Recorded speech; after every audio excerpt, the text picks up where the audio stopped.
फैजल साहब, आपको अगर मेरी आवाज सुनाई पड़ रही है, ये जो बात अभी सुनील जी ने कही कि भाई आप लोगों ने ओबीसी की लड़ाई तो शुरुआत तो की, लेकिन जिस तरीके से जस्टिस होना चाहिए था वो नहीं हो पाया।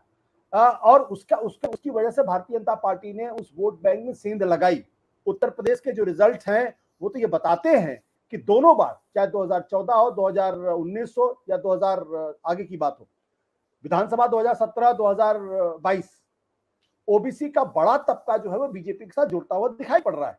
ये आप लोगों की कमी थी कि आगे नहीं ले जा पाए उसको? फैजल साहब अनम्यूट करेंगे, अनम्यूट करेंगे अपने आप को फैजल साहब। फैजल साहब आप पड़ा।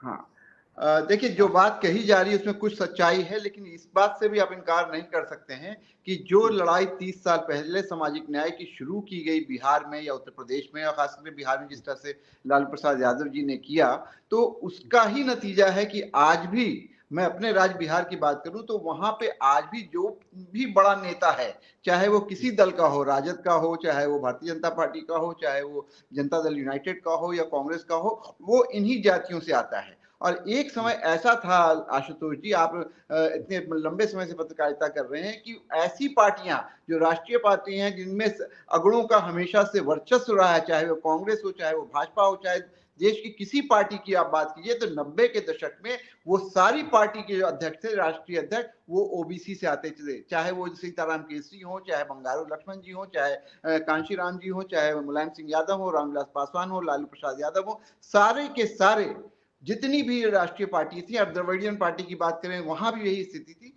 तो ये नहीं कहा जा सकता है कि उसका वो फल नहीं हुआ जो होना चाहिए था। एक दौर था भारत की राजनीति में कि सारे राजनीतिक दलों के जो मुखिया थे वो ओबीसी के थे, वो पिछड़े समाज के थे। लेकिन हाँ, उसके बाद उसमें विघटन हुआ, उसमें किसी की तरह से टूट हुई। बिहार में 2 धड़े में जनता दल बना, उसके बाद उत्तर प्रदेश में भी इसी तरह से स्थिति हुई और वो फल नहीं मिल पाया। लेकिन ये भी एक सच्चाई है कि 30 साल से अगर बिहार की धरती पे और उत्तर प्रदेश में भी अगर भारतीय जनता पार्टी को रोका गया तो इसी राजनीति के सहारे आज भी हम लोग बिहार में, आप देखिए, बिहार में पूरे तौर पे भारतीय जनता पार्टी काबिज होना चाह रही है, लेकिन उसके पास आधार नहीं है। इसलिए कि जो आधारभूत संरचना है, आधारभूत जो वोटर्स हैं या जो समाज का वो धड़ा है जिसको बोलने की आजादी दी गई, आप लोग कह रहे हैं, अभी किसी ने कहा कि वो नहीं मिला, वो सशक्तिकरण नहीं हुआ।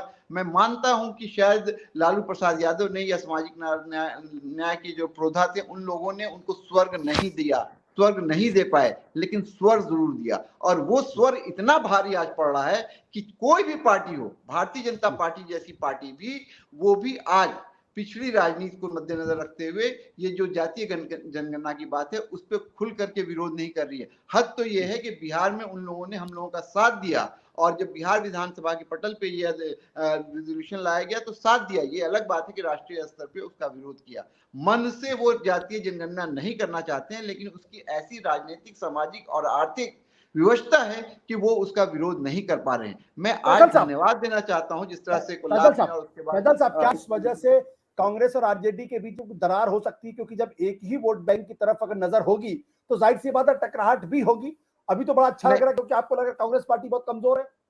नहीं, मैं आपको उल्टी बात उसकी बता रहा हूं कि अभी जब ये सारी पार्टियों को एक प्लेटफॉर्म पे लाने की बात हुई और एकजुटता की जब बात हुई, तो उसमें सबसे बड़ा और सबसे अहम मुद्दा ये था, I am privy to so many discussion, जिसमें ये बात पहले तय हुई कि जातीय जनगणना को सारी पार्टियां जो इस धड़े का महागठबंधन में जुड़ेंगी वो इस पर एकमत होंगी। तो इसलिए किसी को भी इस बात से डर नहीं है कि वो हमारे वोट बैंक में सेंध लगाएंगे या वो हम उनके वोट बैंक में सेंध लगाएंगे। ये एक प्री रिक्विजिटिव है महागठबंधन बनने का। इस बात को मैं बहुत संजीदगी से बता रहा हूं कि ये एक प्री कंडीशन थी कि महागठबंधन की सारी पार्टियां इस मुद्दे पर एक हों, और उसी का आज नतीजा है कि राहुल गांधी ने ये बात आमतौर पे कही है। ये बात पहले से तय हो गई है कि जातीय जनगणना पे राहुल गांधी या कांग्रेस जो है वो राष्ट्रीय जनता दल या जो भी इस लड़ाई को लड़ रहा है, तेजस्वी यादव लड़ रहे हैं, उसको वो सपोर्ट करेंगे, समर्थन करेंगे। दूसरी बात यह है कि देखिए, कमंडल की राजनीति बहुत लंबे समय तक चली और उसी से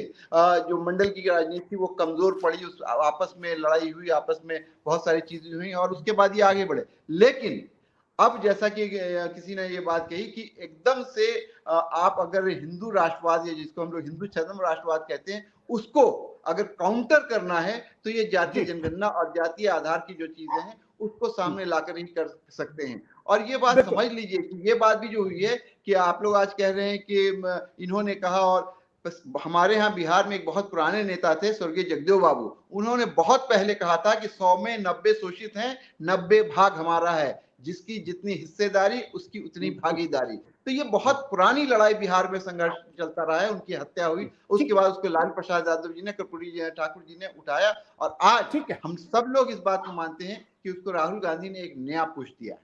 ठीक है फैजल साहब। सत्य हिंदी का ऐप डाउनलोड करें गूगल प्ले स्टोर पर।